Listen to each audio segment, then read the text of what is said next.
তথ্য উঠে এসেছে যাদবপুর বিশ্ববিদ্যালয় ও ওয়ার্ল্ড হেলথ অর্গানাইজেশনের সার্ভেতে।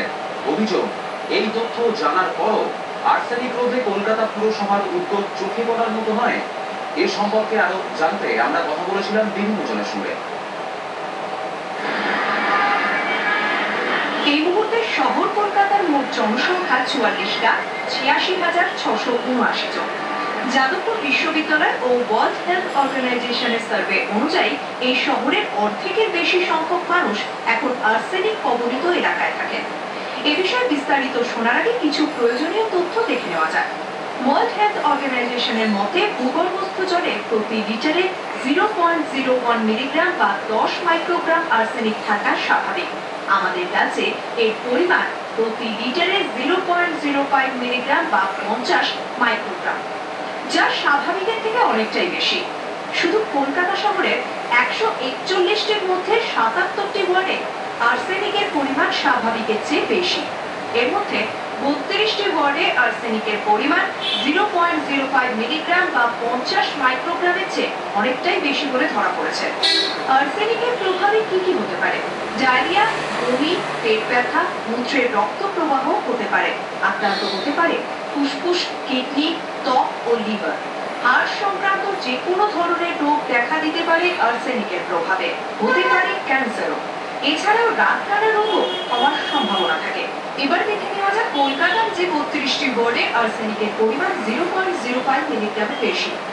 1, 32, 55, 63, 66, 67, 71, 82, 88, 89, 92, 93, 95, 96, 97, 98, 102, 103, 104, 110, 111, 112। এছাড়াও আরো কতগুলি ওয়ার্ড রয়েছে।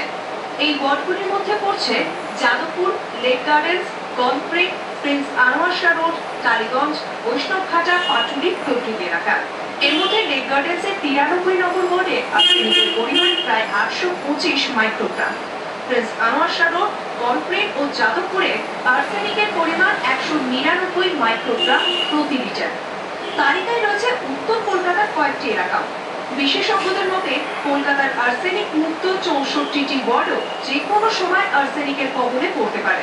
রাজ্যের অন্যান্য জায়গার মতো কলকাতাও যে আর্সেনিকের প্রভাব মুক্ত নয় সে ব্যাপারে প্রশাসনকে বারবার জানিয়ে এসেছেন যাদবপুর বিশ্ববিদ্যালয়ের স্কুল অফ এনভায়রনমেন্টাল স্টাডিজের ডিরেক্টর দীপঙ্কর চক্রবর্তী, কিন্তু আজ পর্যন্ত কোনো কাজই হয়নি বলে অভিযোগ করেছেন তিনি। 76টা ওয়ার্ড আর্সেনিক 141টা। আমি দেখলাম যে এরা ডিপ্টিউবল করতেছে যাদবপুরে। আমি বলেছিলাম যে তোমরা বসাইও না, আগে তুমি ওই এলাকার যতগুলো টিউবওয়েল আছে সেগুলোকে করে দেখো, ঠিক করো কত ডেপথে বসালে ঠিক হবে।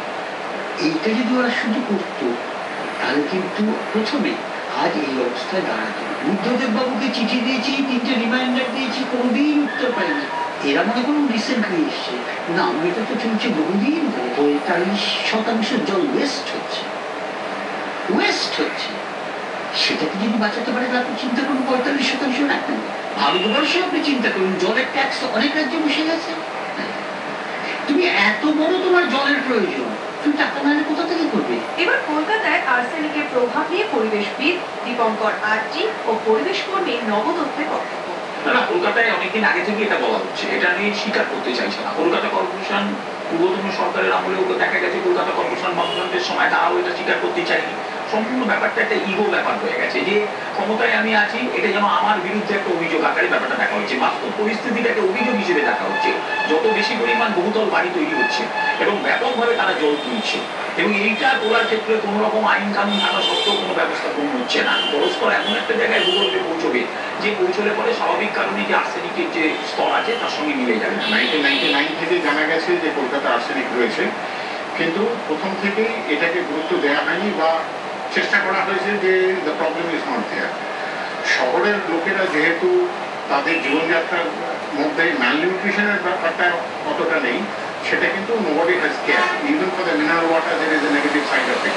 ওয়ার্ল্ড হেলথ অর্গানাইজেশনে বিরাট স্টাডি রয়েছে 20 বছরের, যে demineralized water it affects the health, it affects the heart, it affects the nervous system. এগুলো অনেকে দে আর নট অ্যাওয়্যার। তারা ভাবছে যে আর্সেনিক হয়েছে, আমরা মিনারেল ওইটা ওয়াটার, আরেকটা নেই। আর যাদের সেই সামর্থ্য নেই, they are simply victim of the situations. রাজ্যের আর্সেনিক টাস্ক ফোর্সের চেয়ারম্যান এজেনাথ বলছেন, ক্যালকাটা আর্সেনিক রিস্ক প্রোন এরিয়ার মধ্যেই আছে হাইড্রোজিওলজিক্যাল। যারা টিউবওয়েলের জল খান কলকাতা, যে প্রাইভেট টিউবওয়েল হোক বা পাবলিক টিউবওয়েল হোক বা Calcutta municipal corporation operated tubewell হোক, যে কোনো টিউবওয়েলের মধ্যেই একটা রিস্ক থেকে যাচ্ছে। পরিশুদ্ধ পানীয় জল সরবরাহ হয় না, তাই কলকাতার রাজারহাট ও বৈষ্ণবঘাটা পাটুলি উপনগরীর অনেক বাসিন্দাই এখনো ডিপ টিউবওয়েলের উপরেই নির্ভরশীল। কর্পোরেশনের জল নেই তো, যার জন্য সাবস্টিটিউট না হলে তখন টিউবের জল খেতে জেনে শুনেও আমরা বিষ পান করছি, কি করা যাবে?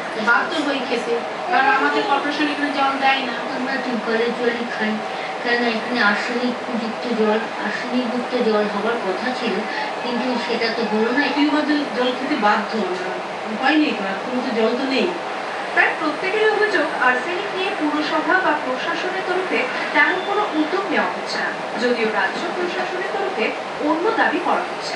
আর্সেনিক দূষণ কিন্তু ছড়ায় বিভিন্ন ভাবে। তার মধ্যে ধরুন সবচেয়ে যেটা বারবার করে এতবার বলা সত্ত্বেও প্লাস্টিকের ব্যবহার আমরা এখন বন্ধ করতে পারলাম না। মানুষের সচেতনতা যেমন দরকার, এবার জলটাকে পরিষ্কৃত করে ব্যবস্থাটা করতে হবে, আর্সেনিক মুক্ত করতে হবে।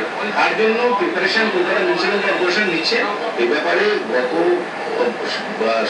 বাম সরকারের সময় একবারেই চরম উদাসীন ছিল, এভাবে কোনো উদ্যোগ মানে কোনো উদ্যোগই দেওয়া হয়। মমতা বন্দ্যোপাধ্যায় চান যে এই ব্যাপারে যুদ্ধকালীন তৎপরতাতে প্রয়োজনীয় উদ্যোগ নিয়ে, এবং তিনি নিজে মনিটর করছেন ব্যাপারটা। আশা করি কিছুদিনের মধ্যে এটা সলভ হয়ে যাবে। মহানগরীতে আর্সেনিক সমস্যা যতই বাড়াবাড়ন্ত হোক না কেন, এতে আতঙ্কিত হওয়ার কিছু নেই বলে জানিয়েছেন কলকাতা কর্পোরেশনের দায়িত্বপ্রাপ্ত মেয়র পরিষদ তারক সিং। যে টিউবওয়েল গুলো এখন বসছে, অলরেডি 20টা নতুন বসেছে, সেই 20টা নতুনের প্রথমে আমরা জল টেস্ট করছি, তারপরে হ্যান্ডেল লাগাচ্ছি। তো আর্সেনিক নিয়ে হরির হওয়ার কোনো ব্যাপার নেই। আমরা বিশেষজ্ঞদের নিয়ে মিটিং করেছি, আমরা একটা টাস্ক ফোর্স বানিয়েছি, তাতে বিভিন্ন বিশেষজ্ঞরা রয়েছে। এবার কলকাতা কর্পোরেশনের মেয়র সৌগত চট্টোপাধ্যায় বলেন, যদি কোনো গ্রাউন্ড ওয়াটারে আর্সেনিকের কোনো ধরনের অ্যাভেলেবিলিটি হয় এবং তার মাত্রা যদি সহন ক্ষমতা বেশি থাকে, আমরা সঙ্গে সঙ্গে ব্যবস্থা নিই এবং সেই জায়গায় অল্টারনেটিভ সোর্সে আমরা জল দেওয়ার ব্যবস্থা করি। কলকাতা থেকে এই পুজোর আগে 1 মাস বাকি, আমরা প্রায় 25 থেকে 30 মিলিয়ন গ্যালন জল আরো এক্সট্রা কলকাতা শহরের মধ্যে আসবে। গার্ডেন ডিচ থেকে একটা 15 মিলিয়ন গ্যালনের প্ল্যান্ট হচ্ছে, আমরা গার্ডেন ডিচে আরো 50 মিলিয়ন গ্যালনের প্ল্যান্ট তৈরি করার ব্যবস্থা নিয়েছি। আশা করছি যে সামনের বছর এরকম সময় আমরা হাপা ট্রিটমেন্ট প্ল্যান্ট থেকেও প্রায় 30 মিলিয়ন গ্যালন জল দিতে পারবো, যাতে শহরের বহু টিউবওয়েল ব্যবহার বন্ধ হয়ে যাবে, যেখানে পরিশুদ্ধ পানীয় জল যাবে। তবে আশার কথাই যে এবার সরকারের জলনীতিতে গুরুত্ব দেওয়া হচ্ছে আর্সেনিক সমস্যার উপরেও। আমাদের তো জল নীতি তৈরি হওয়ার কথা হয়েছে, করতেই হবে, না করলে কেন্দ্রীয় সরকারের টাকা বন্ধ হবে। আর 2 নম্বর যে জিনিসটা খুব সমালোচিত হচ্ছে, যে আর্সেনিকের সঙ্গে কিন্তু জলাভূমির সম্পর্ক ভীষণ অঙ্গাঙ্গ। আর্সেনিকের প্রশ্ন এই প্রথম জল নীতির পাতায় থাকবে, এটা একটা গুরুত্বপূর্ণ পদক্ষেপ বলে আমি মনে করি। ETV news, Kolkata.